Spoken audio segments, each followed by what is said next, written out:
Hey guys, welcome back to the Florida Homestead. So we're doing a bunch of testing on our Hawks Bay here. I'm going to go ahead and stick this display back on before it falls off on us while we're in the middle of this discussion. Basically playing around, we've got our EG4s all set up. We got our Rosie running, our Hawks Bay. And just testing a lot of the functionality, like the high and low temperature stop charge and stuff like that. Making sure a lot of the features still work, like Rebulk and end amps. And that kind of got me thinking, it's like maybe we can spend a little time explaining what Rebulk and end amps is, and where you might use it and why you might use it. Lithium batteries are a great example. So like the EG4s, for example, they don't really want an absorbed time, from what I can tell. They have an absorbed voltage of 57 volts, and they have they have a bulk voltage of 57, an absorbed voltage of 56.5, and a float voltage of 56.5. So in the case of an EG4, they want the charge control to go up to 57, and almost instantly drop back to 56.5 and just stay there all day. So in that case, you're really not, in my mind, not really using Rebulk. But if you're using some other lithium where they set the float a lot lower, and they're kind of just using the float as a trickle charge or load charge. See, the words bulk, absorb, and float really don't apply anymore. That's one of the problems with lithium. We're really doing a charge and a load support, if you will. So the goal with the lithium is to fill it and then switch to just maintaining the loads on the Rosie. So you don't want this to just quit charging when the sun's out and have the Rosie drain the battery and then come back up. But on some of the batteries, like the Reliant, I think we have at home, the float voltage is a lot lower, and it's really just a trickle to run the loads and everything. And they have, in that case, they have a Rebulk voltage that they want you to set, which will then trigger another whole full charge. And that's where Rebulk comes in. So Rebulk is basically a voltage which, when the battery drops down to it, it will cycle another whole charge stage for the day. So if you have one of those lithium batteries, for example, that likes to be really low on the float and really doesn't want you to put any energy in the battery until they're down again, then you're kind of cycling a little bit to top all the time. But that's where Rebulk comes in. Or the other one where it's good is if you've got something like a hydro turbine and you're running into the battery all the time, you can set Rebulk. So if a big load comes on, say you run a load of wash in the dryer, you've got an electric dryer and you really beat up the batteries, that will bring that battery down and hits that Rebulk voltage, and the hydro will do another full charge. When you're on solar, it's a little different, because if the solar energy is there anyways, it's probably going to maintain the load, and you don't really ever get down to that Rebulk. But it's really kind of a useful tool in the lithium world with some of the lithium batteries. Some it's not, and some it is. So you really got to look at that and see, what is the manufacturer trying to do? Because when lithium first came out, I can remember getting these calls all the time where the customer wants it to not do any float. They want it to go quiet. So the charge controller would fill the battery, and then it shuts off. And then the loads would run off the battery until it dropped down to a certain voltage, and the charge controller kicked back in and charged the battery. So that battery was always cycling like this. But the newer lithiums tend to keep everything more on an even keel, and they're doing sort of a top balance on the cells, I guess, and then the loads then run off the solar. So you have to look at that and understand what you're trying to accomplish. But if you've got one of those where the battery manufacturer specs for you to use Rebulk, that's what it does. And the long and short of it, it starts another bulk charge. End amps is another interesting one. And end amps is probably more applicable to lead acid than it is lithium, I think. So with the lead acid battery, when you're charging day after day after day, you may need, say, 2 hours of absorb time or 45 minutes of absorb time, whatever that may be. So if you watch a lead acid battery, when it's charging, your current going into the battery is going to be high up here from your PV, and your voltage comes up until it hits the absorbed voltage, and then it flatlines.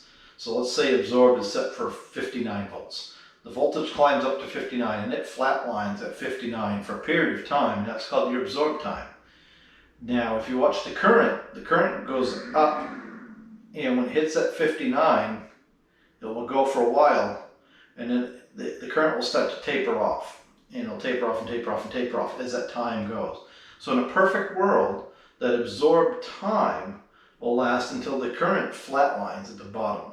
So if you take a lead acid battery, for example, in that same case, and it's taking 50 amps over here when you start your absorb charge, as that goes, that 50 amps is going to drop down, and you're going to find what we call the end amps, and that's what the battery will take no matter what. So that lead acid battery may take, say, 4 amps continuous forever. So that 50 amps will drop down, drop down, drop down, but eventually it's going to taper and flatline. And when it flatlines, that is your end amps. Now, why we use end amps is because in a lead acid battery, we don't always have sunny days out. And when it's not sunny, you're going to need a little longer absorb time the following day.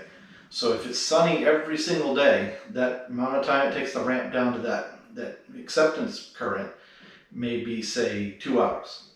But if you have 4 cloudy days and you don't really get to float every day, on that 5th day when the sun comes out, if you set it for 2 hours, you may see that current at the 2-hour mark is still up in the 20 or 30 amp range. So the battery's not really full. So what we do to combat that is we use end amps, and we tell the controller to stop charging at that end amp setting of, say, 4 amps or 5 amps, and then we set our absorb time longer. So if that battery after 5 or 6 cloudy days needs 5 hours to get to that end amps, then we set absorb time for 5 hours, and then we set end amps for, say, 5 amps with a little bit of headroom above it because you don't want to be right on the ragged edge. And then on those days where the sun is out every day, you're going to watch that absorbed current come down, and the timer is going to expire based on the end amps, not the actual time. And the downside to that, or not really a downside, but one of the reasons most systems or some systems don't do that, is you need equipment to do that. So a charge controller by itself has no idea what's going into this battery I'm setting on here.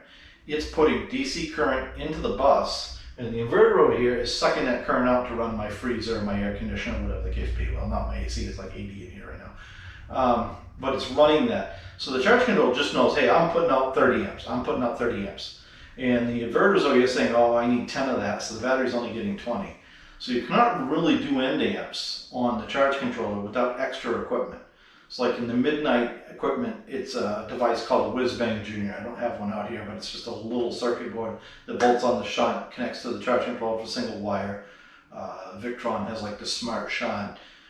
Snyder uses their battery monitor system. So every manufacturer has, well, not every manufacturer, but most manufacturers has some mechanism for measuring current in and out of the battery, and then the controllers can all manipulate based on that.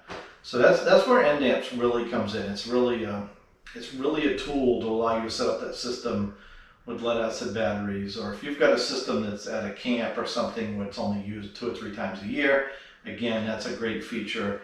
And then you can get a little farther down the road and you can combine skip days with end amps. And skip days is a feature we put in, I think I suggested it back years ago at Midnight on the Classic, because if you talk to a battery manufacturer, say like Rolls Surrett, if you call up, JD Surrett or Jamie Surrett or one of those guys over there and say, hey, if I was going to charge your battery in a perfect world, I was only going to take it down to 20% depth of discharge or whatever, only take it down 20% every day, and I'm going to charge it every day. What's going to make that battery last the longest? Should I do a full absorb charge every single day? And they're probably going to tell you no. They're going to tell you that in a perfect world, we'd only do that like once a week or once every 2 weeks. Because it's that absorb charge right at the end where that battery is really bubbling, where the plates erode, and you are actually wearing the battery out. So the skip days, what that allows you to do, if you've got like an off-grid cabin or something, you only go 2, 3, or 4 times a year, you set skip days to like 7 days, and now we'll do a float charge for all 7 days, and on the 8th day we'll do a bulk charge.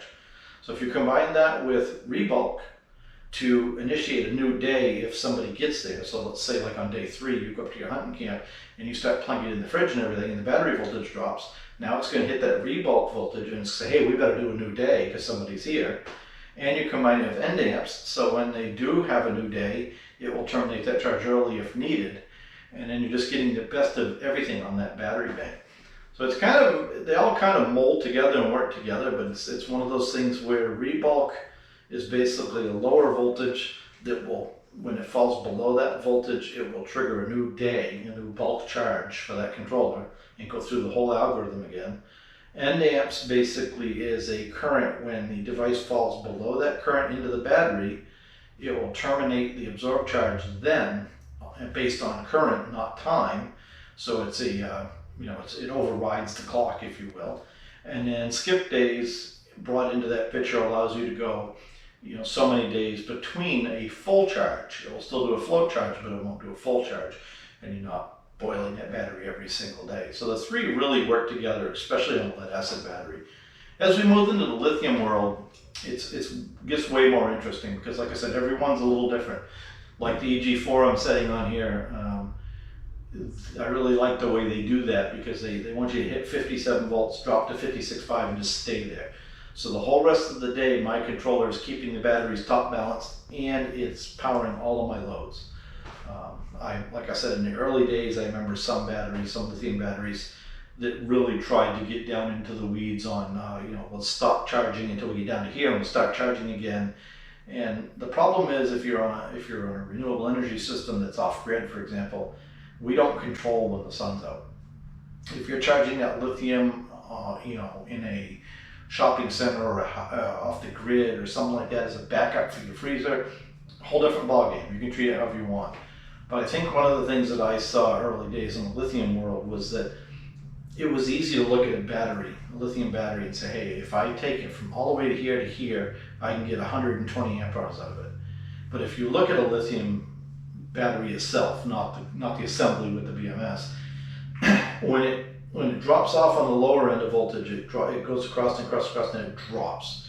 And when you charge it, it goes across and it spikes. So the two ends of that lithium cell, if you will, during the discharge and charge cycle are where the danger is. They take off quickly on you in either direction.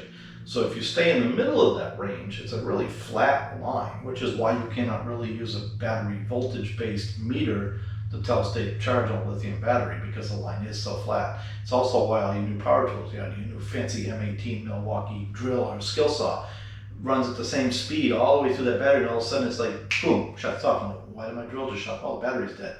You remember the old NiCads and stuff like that. You'd be drilling along, and as the battery went down, you're like, oh, I'm losing power. I bet I can get another 8 screws in, and you could. You could baby that in through the battery. So that's what's going on with the lithium, and every one is a little bit different, and it's really hard to say a blanket statement for every lithium. Everyone programs a little different, but what I have found is all of the major players in the lithium market really are able to be charged by any of our equipment in the industry. Midnight, Magnum, Victron, Outback, doesn't matter. Any of the equipment in the industry really is able to be programmed to charge all those batteries now, because they're starting to fit back into like a 3-stage charge algorithm that actually all the equipment does, and that's kind of cool. But that's kind of a little highlight. I kind of wanted to go on a rant, but I figured I would explain that and maybe give you a little bit of a, FYI. The other thing we'll hit on a little bit with lithium coming up, probably not in this video, but it's pre-charge. You're going to notice that a lot of the lithium batteries have what's called a BMS, a battery management system. And when you turn on something like this against a lot of the lithium batteries, it trips the BMS in the battery because it thinks it's a dead short because of the pre-charge into the capacitors in the inverter. So we're going to build a pre-charge circuit for our equipment here, and we'll bring you along for a video when we do that. Probably going to use either some resistors or a light bulb and a push button. So basically you're going to have a push button on here. You're going to hold the push button in until the display comes up to the right voltage, and then you turn the battery breaker on. And that will be like a soft start for the battery. But anyways, I've rambled long enough. Hopefully that kind of helps a little on the end amps, Rebulk, and skip days, and how they all kind of intertwine and where you may or may not use them. But definitely check with your battery manufacturer. That's the biggest thing that I see being in this industry. It's amazing to me. People will spend tens of thousands of dollars on all this stuff and then just say, oh, I just want to program it. I just want it to work. What is the battery specs? We don't know. Doesn't matter. Just help me turn it on. And that is like the most crucial thing you can ever do, is get this set up correctly to, charge that battery properly. So anyways, thanks for watching. Don't forget to like and subscribe.